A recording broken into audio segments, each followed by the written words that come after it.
નમસ્કાર મિત્રો, વિડીયોમાં તમારું સ્વાગત છે। જી હા મિત્રો, અત્યારે હાલના મોટા અને મહત્વના સમાચાર સામે આવી રહ્યા છે। તો મિત્રો, સમાચારમાં વાત કરીએ તો પાટણ જિલ્લાના સમ્મી હારીજ હાઈવે પર આજે રવિવારે કમકમાટી ભર્યો અકસ્માત સર્જાયો છે। હાઈવે પર આવેલી આયશ્રી હોટલ સામે પૂરપાટ ઝડપે આવી રહેલી ઇકો કાર અને છોટા હાથી વચ્ચે સામસામે જોરદાર ટક્કર થઈ હતી। અકસ્માત એટલો પ્રચંડ હતો કે બંને વાહનોના આગળના ભાગ કૂર્ચો બોલી ગયા હતા અને હાઈવે પર ચીચારીઓથી ગુંજી ઉઠી હતી। તો આ અકસ્માતમાં ઇકો કારમાં સવાર એક વ્યક્તિનું ઘટના સ્થળે જ કરુણ મોત નીપજ્યું છે, જ્યારે અન્ય બે માસૂમ બાળકો સહિત કુલ 4 લોકો ગંભીર રીતે ઇજાગ્રસ્ત થયા છે।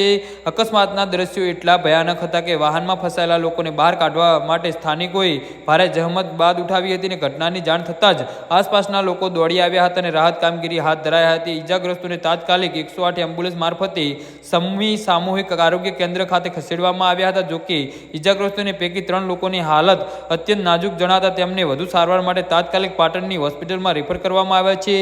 અકસ્માતના પગલે હાઈવે પર ટ્રાફિક જામના દ્રશ્યો સર્જાયા હતા। સમ્મી પોલીસ ઘટના સ્થળે પહોંચી મૃતદેહને પોસ્ટમોર્ટમ માટે ખસેડી અકસ્માતનો ગુનો નોંધી વધુ તપાસ હાથ ધરી છે।